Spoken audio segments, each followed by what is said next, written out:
हमारी हेडिंग है गरीब किसान की कहानी। जून का महीना था।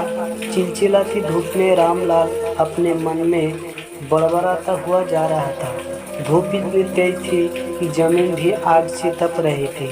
रामलाल के पैर में चप्पल भी नहीं थी। वो नंगे पैर लंबे लंबे पागों से आगे बढ़ता जा रहा था। उसको अपनी नहीं बल्कि अपने खेतों की बहुत ज़्यादा फिक्र थी।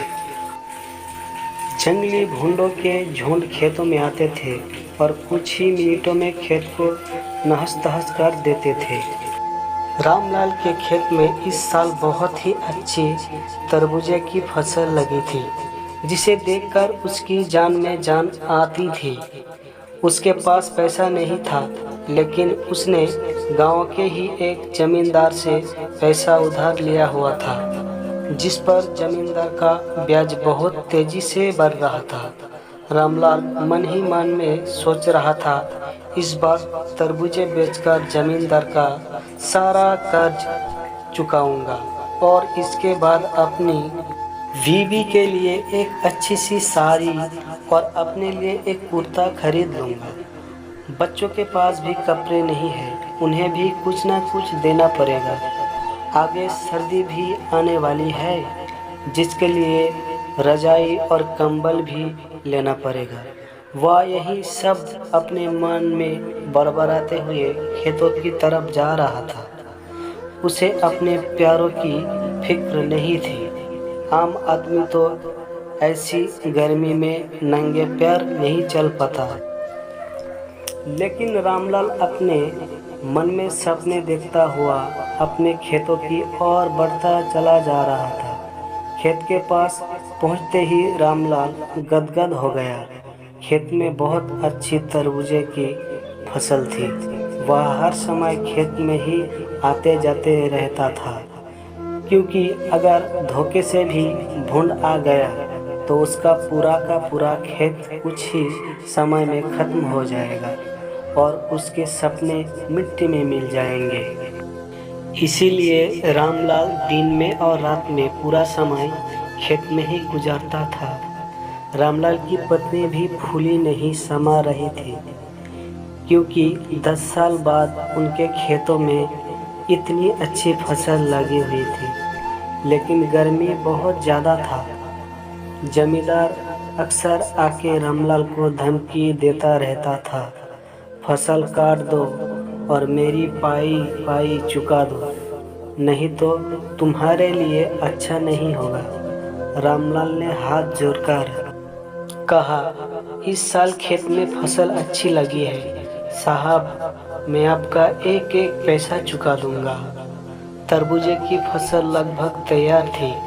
जितनी खुशी आज रामलाल को हो रही थी, इनका अंदाजा लगाना आज मुश्किल था।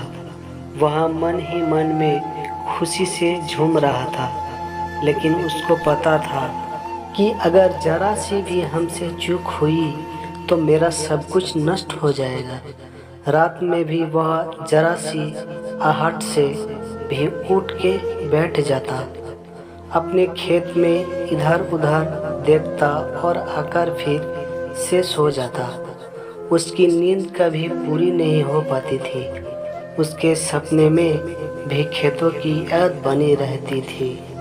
3 दिन बाद अब तरबूजे की फसल को कटाई करके शहर भेजने वाला था। रामलाल और उसकी पत्नी बहुत खुश थे। उन्हें पता था कि अब हमारा भी अच्छा समय शुरू होने वाला था। हम सब भी अच्छे कपड़े पहनेंगे। हमारे पास भी रजाई और गुदगुदे गद्दे होंगे, ताकि सर्दी में पूरी रात ठिठुर ठिठुर कर ना गुजारनी पड़े। रामलाल और उसकी पत्नी ने हजारों सपने अपने मन में संजो के बैठे थे, क्योंकि फसल इतनी जो अच्छी थी। रामलाल की फसल देखकर पड़ोसियों को भी जलन हो रही थी। रामलाल ने अपने पूरे खून पसीना लगाकर फसल तैयार की थी। 4 बीघे की फसल गांव में किसी ने पहली बार की थी और इतनी अच्छी फसल शायद आसपास के गांव में कई साल बाद रामलाल ने की थी। खेत में तरबूजे चमक रहे थे। इस साल तरबूजे की कीमत भी बहुत अच्छा था। इसीलिए रामलाल सोच रहा था कि उसका सारा कर्ज चुकता हो जाएगा और बहुत सारे रुपया भी बच जाएंगे। अगले दिन रामलाल सुबह जागा और हालांकि रात वह सो नहीं पाया था। रात भर जानवरों को भगाता रहा, मगर सुबह जब उसने अपनी फसल को देखा तो एकदम से उसकी खुशी से उनका चेहरा एकदम लाल हो गया। उसकी पत्नी खाने का लेके खेत में आई और रामलाल को खाना खिलाया और उसके बाद रामलाल आराम करने लगा। रामलाल की पत्नी खाना देकर चली गई। रामलाल खेत में एक छोटी सी लकड़ी की झोपड़ी बनाकर रहता था। उस झोपड़ी में आराम करने लगा। दोपहर का 12 बज चुका था।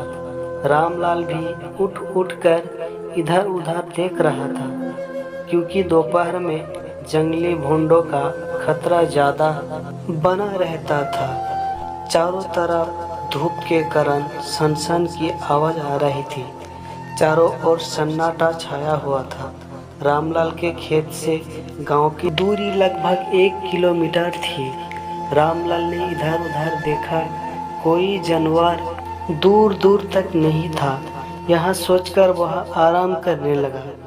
इतने में ही उसे कब नींद आ गई, उसे पता ही नहीं चला। रामलाल को नींद आते ही एक भूंड का बड़ा झुंड आया और उसके खेत में टूट पड़ा। रामलाल इतना थका हुआ था कि वह बहुत ही गहरी नींद में सो गया। उसे कुछ पता ही नहीं चला और झुंड ने उनके खेतों को कुछ ही मिनटों में पूरी तरह से तहस नहस कर दिया। सारे तरबूजे और पौधे पूरी तरह नष्ट कर दिया। रामलाल नींद में सपने देख रहा था। झुंडों ने पूरा का पूरा खेत साफ कर दिया था। दोपहर को 3 बजे के आसपास जब रामलाल की पत्नी खेत में आई, तब खेत में उस समय सिर्फ 2 ही झुंड घूम रहे थे। बाकी खेत पूरी तरह से साफ हो गया था। उसमें एक भी तरबूजा नहीं बचा था। रामलाल की पत्नी दौड़ती हुई गई जहां रामलाल सोया हुआ था।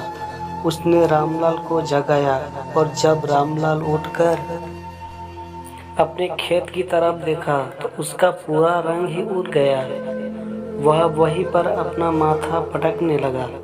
उसके सारे सपने बस थोड़ी ही देर में चकनाचूर हो गए। अब वह सोच रहा था, जमींदार का कर्ज कैसे चुकाऊंगा। रामलाल की पत्नी बेहोश होकर वहीं गिर गई। रामलाल को भी होश नहीं था।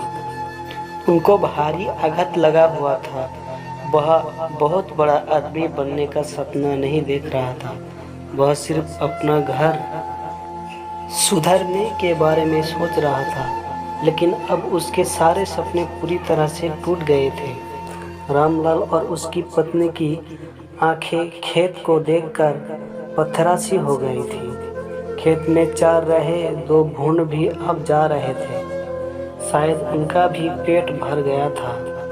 खेत में ऐसा कुछ भी नहीं बचा था कि उसे जानवर भी खा सके।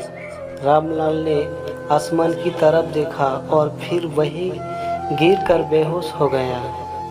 तो दोस्तों, हमारी ये कहानी यहीं पे समाप्त होता है।